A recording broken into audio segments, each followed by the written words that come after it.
Prefácio à edição brasileira.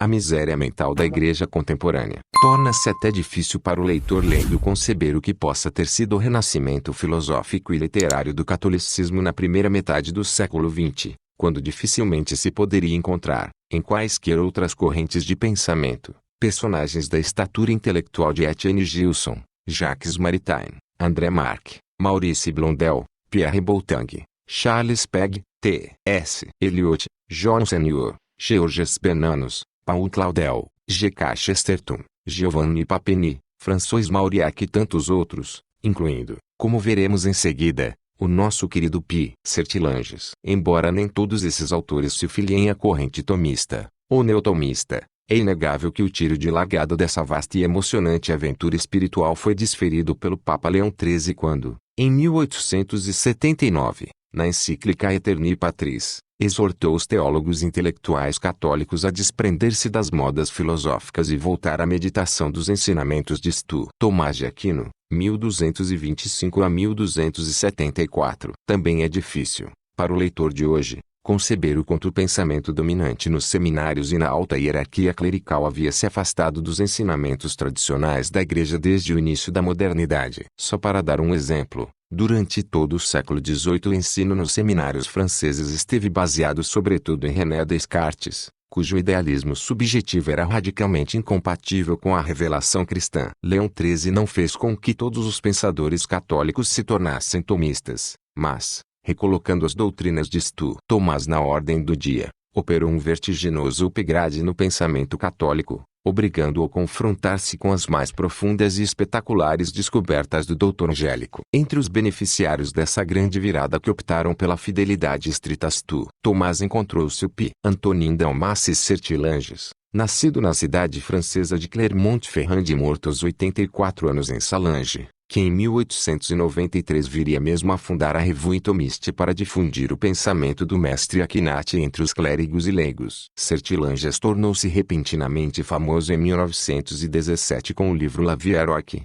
inflamada defesa das propostas de paz do Papa Bento XV. Ao tornar-se professor de filosofia moral no Institut Catholique de Paris, o padre deu início a uma vasta produção literária dedicada sobretudo à explicação em profundidade dos ensinamentos de Stu Tomás, mas também à análise de grandes problemas da cultura contemporânea à luz da doutrina católica. No meu entender, suas obras maiores são o longo estudo em 2 volumes, Saint Thomas d'Aquin, publicado pela Félix Alcan em 1910, e Ligistianisme et les Philosophies, também em 2 volumes, publicados entre 1939 e 1941. Ele escreveu também valiosos estudos monográficos sobre as filosofias de Blaise Pascal, Henri Bergson e Claude Bernard, além de obras pedagógicas sobre a moralidade na arte, a oratória cristã e vários problemas da vida contemporânea. Nesta última série inclui-se a pequena obra-prima, La Vie Intellectuelle, de 1921. E até difícil,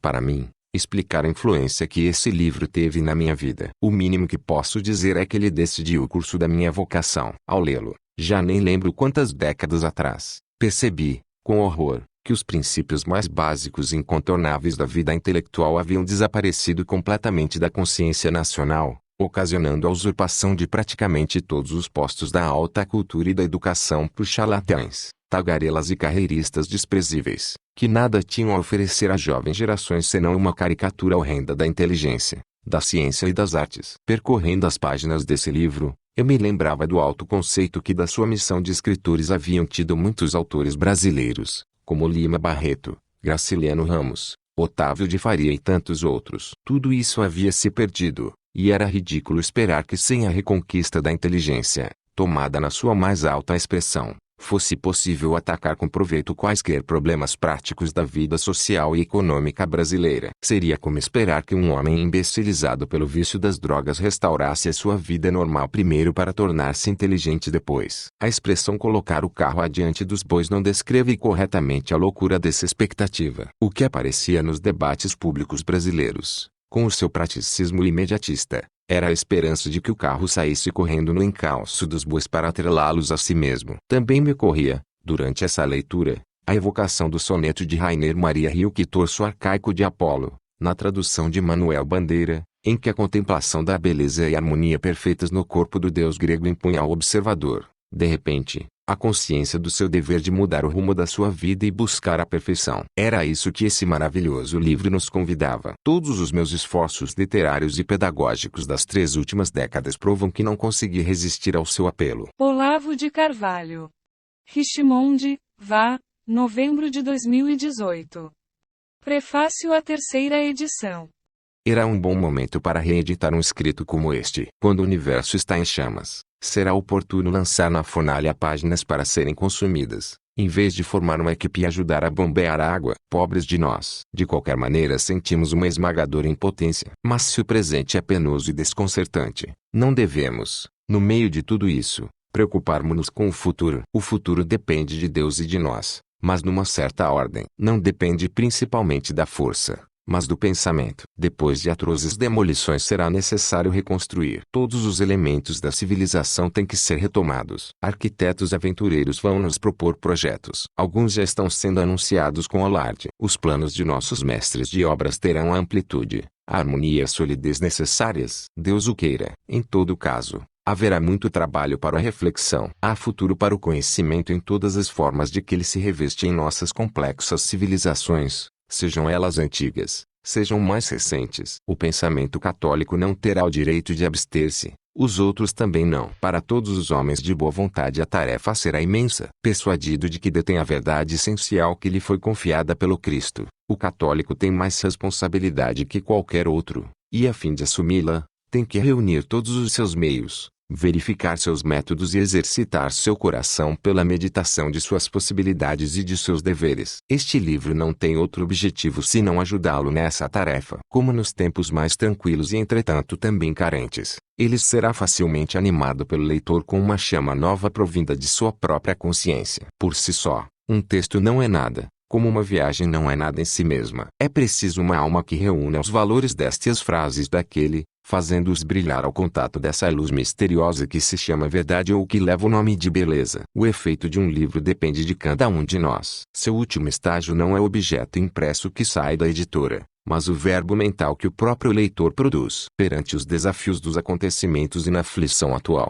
mais do que nunca, depois de uma paz que nos custou tão caro e que se estende sobre tantas ruínas, confiamos que as ideias aqui expostas sobre a vida intelectual encontrarão em nossos jovens uma compreensão renovada e uma eficácia superior. Eis porque reeditamos este trabalho. Sabemos que sempre difundido em outros lugares, bem distantes de onde foi gerado, e alegra-nos pensar que, tornando-se amanhã na necessidade tão universal quanto é hoje o caos, nosso humilde esforço poderá unir-se ao dos melhores, na atmosfera comum renovada e nos 2 mundos. A. D. Sertilanges, U.P. Membro do Instituto. 1944. Prefácio à 2ª edição. O pequeno escrito reeditado agora já teve várias reimpressões. Data de 1920.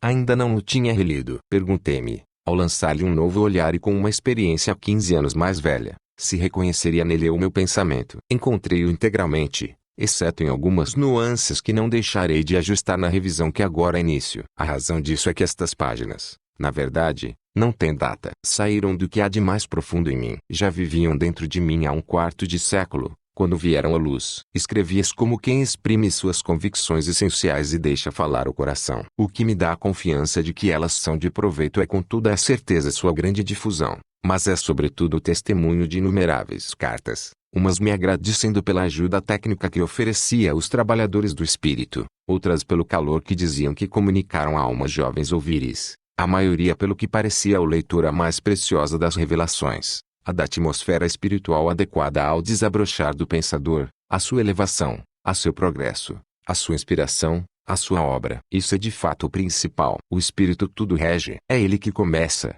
faz, persevera e conclui. Como ele preside cada aquisição, cada criação, dirige o trabalho mais secreto e mais exigente que o trabalhador opera sobre si mesmo ao longo de toda a sua trajetória. Creio que não cansarei o leitor insistindo uma vez mais sobre toda a vocação de pensador ou de orador, de escritor ou de apóstolo. É de fato a questão fundamental. É também a questão de fundo, e por conseguinte o segredo do bom êxito. Você quer produzir uma obra intelectual? Comece criando em si mesmo uma zona de silêncio, um hábito de recolhimento, uma vontade de despojamento, de desapego, que o torne inteiramente disponível para essa obra. Adquira esse estado de alma, isento do peso do desejo e da vontade própria, que é o estado de graça do intelectual. Sem isso, você não fará nada. Em todo caso, não fará nada de valor. O intelectual não é filho de si mesmo. É filho da ideia, da verdade eterna, do verbo criador e animador imanente à sua criação. Quando pensa bem, o pensador segue os caminhos de Deus, não segue sua própria quimera. Quando investiga e se debate no esforço da busca, é Jacó lutando com o anjo e forte contra Deus. Não é natural, nessas condições, que o homem vocacionado abandone e esqueça deliberadamente o homem profano, que rejeite tudo que a ele concerne, sua superficialidade, sua inconsciência, sua preguiça, suas ambições terrenas, seus desejos orgulhosos e sensuais, a inconsistência de sua vontade ou a impaciência desordenada de seus desejos, suas complacências e suas antipatias, seus humores amargos ou seu conformismo, todo o inumerável cortejo dos impedimentos que obstruem o caminho da verdade e impedem sua conquista. O temor de Deus é o começo da sabedoria, diz a Escritura. Esse temor filial não é no fundo senão o receio de si mesmo. No domínio intelectual, podemos dizer que ele é uma atenção livre de qualquer preocupação inferior e uma fidelidade constantemente cautelosa para não decair. Um intelectual deve estar sempre numa boa disposição para pensar, ou seja, para receber uma parte da verdade que flui no mundo e que lhe foi preparada, nesta ou naquela curva desse rio, pela providência. O espírito passa e não volta atrás. Feliz quem está preparado para não perder, e mesmo para provocar e aproveitar o miraculoso encontro. Toda obra intelectual começa pelo êxtase. Somente depois se exercia o talento do ordenador, a técnica dos encadeamentos, das relações, da construção. Ora, o que é o êxtase senão uma saída para longe de si mesmo, um esquecimento de viver em si para que viva no pensamento e no coração objeto da nossa inquietação. Também a memória participa desse dom. Há uma memória baixa, memória de papagaio, não de inventor. Essa causa obstrução, fechando os caminhos do pensamento com palavras e fórmulas prontas. Mas há uma memória aberta em todos os sentidos e em estado de perpétua descoberta. Em seu conteúdo, não há nada de pronto. Suas aquisições são sementes do futuro. Seus oráculos são promessas. Ora, esta memória é também estática. Funciona em contato com as fontes de inspiração. Não se compraz de forma alguma em si mesma.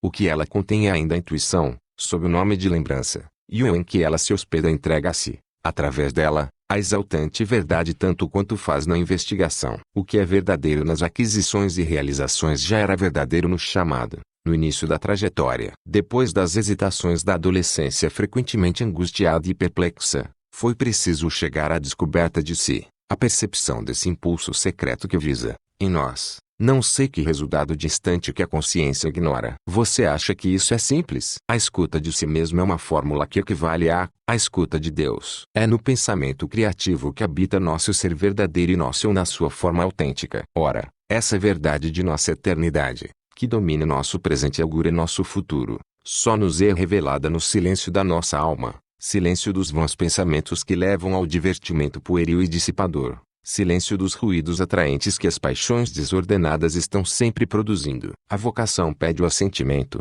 que, num esforço único para sair de si, escuta e assente. Será também assim para a escolha dos meios de realização, da definição de seu gênero de vida, de suas relações, da organização do seu tempo, da partilha entre contemplação e ação, entre cultura geral e especial, entre trabalho e descanso, entre as concessões necessárias e as intransigências implacáveis, entre a concentração que fortalece e as expansões que enriquecem, entre a solidão e o contato com os gênios, com as pessoas que compartilham dos seus interesses, com a natureza e com a vida social, etc., etc. Tudo isso também só pode ser julgado com sabedoria em êxtase, junto à verdade eterna, longe do eu que cobiça e se apaixona. Por fim, o oferecimento dos resultados e sua medida, decidida lá no alto, exigirão a mesma virtude de acolhimento, o mesmo desinteresse, a mesma paz perante uma vontade que não é a nossa. Chegamos até onde podemos, e nosso poder precisa ser avaliado, para não subestimar-se,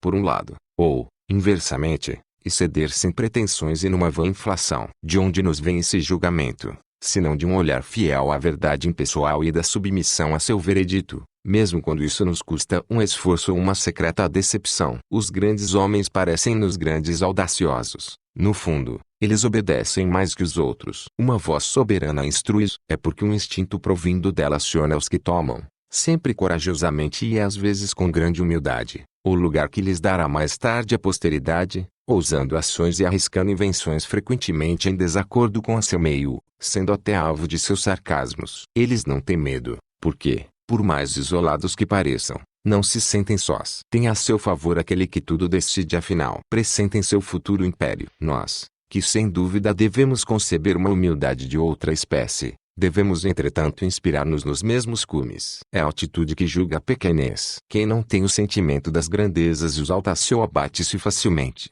E às vezes faz ambas as coisas. É para não pensar no escaravelho gigante que a formiga acha a pulga muito pequena, e é para não sentir o vento dos cumes que o caminhante demora-se languidamente nos sopés da montanha. Sempre conscientes da imensidão da verdade e da exiguidade de nossos recursos, não empreenderemos o que está além do nosso poder, e iremos até o limite do nosso poder. Ficaremos felizes, então, com o que nos for dado segundo a nossa medida. Não se trata nisso de pura mensuração. O sentido da observação é que tanto o trabalho fraco quanto o trabalho pretensioso são sempre um mau trabalho. Uma vida que intenta alto demais ou que fica num lugar muito baixo é uma vida desorientada. Uma árvore pode ter uma ramagem e uma floração medíocre ou magnífica, ela não as reclama nem as constrange. Sua alma vegetal expande-se pela ação da natureza geral e das influências ambientais. Nossa natureza geral é o pensamento eterno, dele bebemos com as forças por ele mesmo emanadas e com o auxílio que ele nos dá. Deve haver harmonia entre o que recebemos como dom,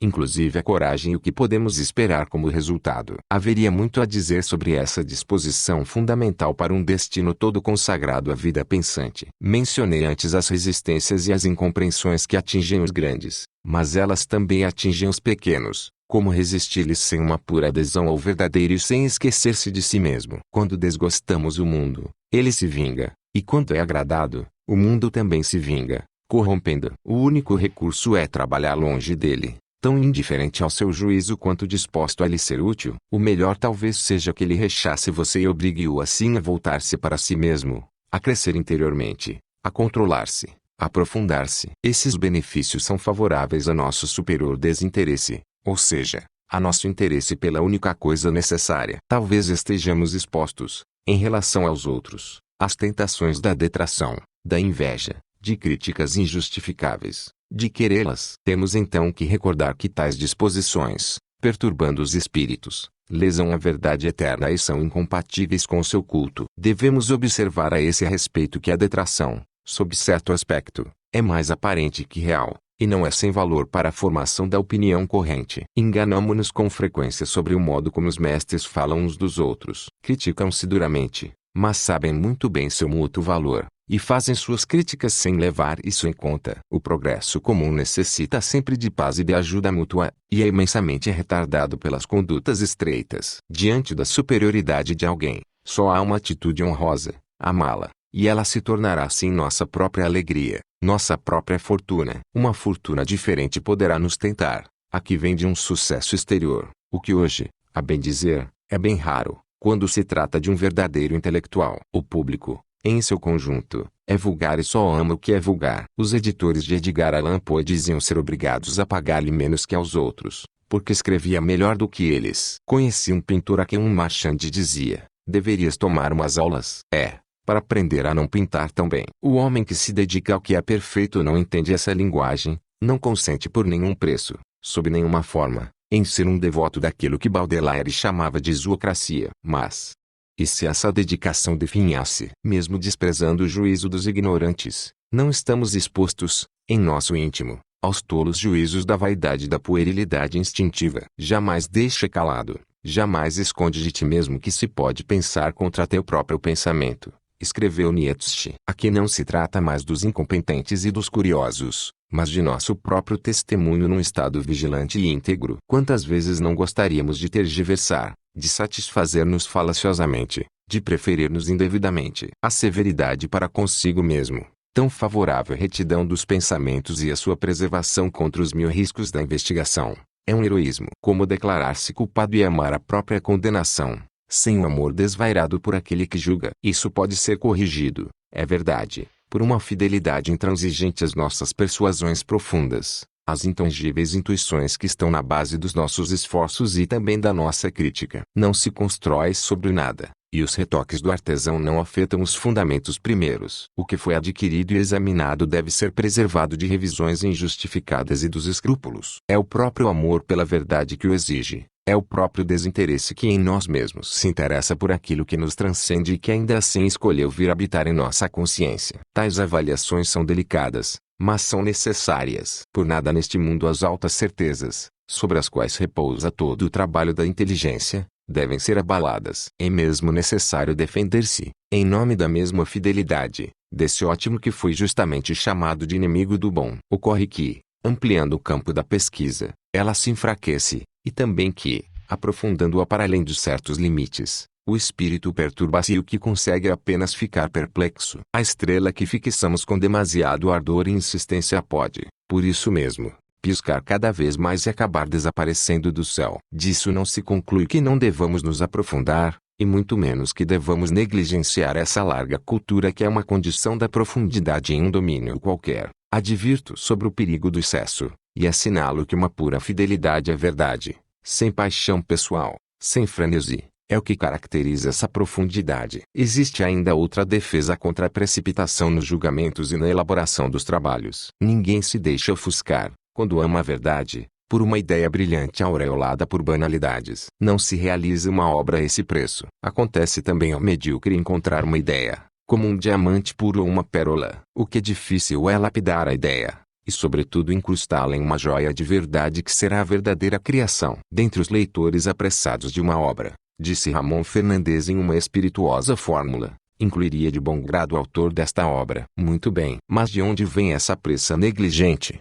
que absolve de antemão um leitor menos interessado e menos responsável? Ela será evitada se nos consagrarmos mais profundamente à verdade apenas. Não se deve também abordar um tema particular que se quer desenvolver sem ter explorado seus antecedentes e suas relações. Ser múltiplo por um largo tempo é condição para ser um com riqueza. A unidade do começo é vazia. Sente-se isso quando se cultua a alta e misteriosa verdade. Se o indivíduo não utiliza então tudo aquilo que aprendeu, há no que ele diz uma secreta ressonância. E a confiança recompensa essa plenitude. É um grande segredo saber fazer uma ideia irradiar graças às camadas que nela subjazem numa noite crepuscular. E é outro segredo conservar-lhe, apesar dessa irradiação, sua força de convergência. Ameaça-nos o fracasso, ou é ele experimentado. É momento de refugiar-se no culto imutável, incondicionado que inspirou o trabalho. Meu cérebro tornou-se para mim um refúgio, escreveu Charles Bominet. Acima do cérebro está aquele a quem ele é consagrado,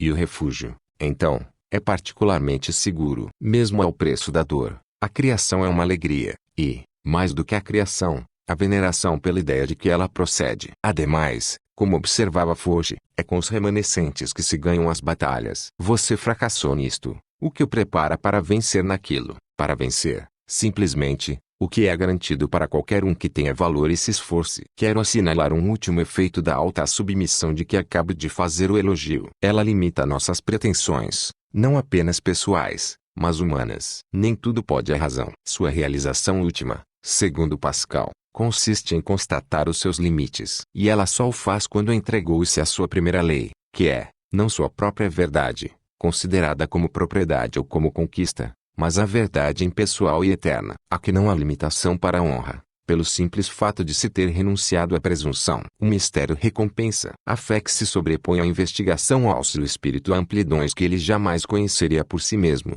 e a iluminação de seu próprio terreno é o prêmio daquele a quem os astros distantes obrigam a erguer os olhos para o céu. A razão ambiciona somente um mundo.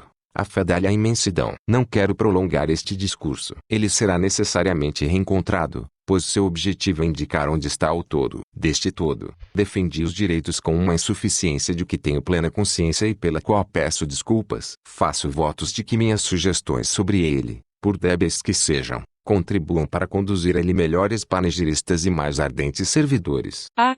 D. Sertilanges. Dezembro de 1934. Prefácio.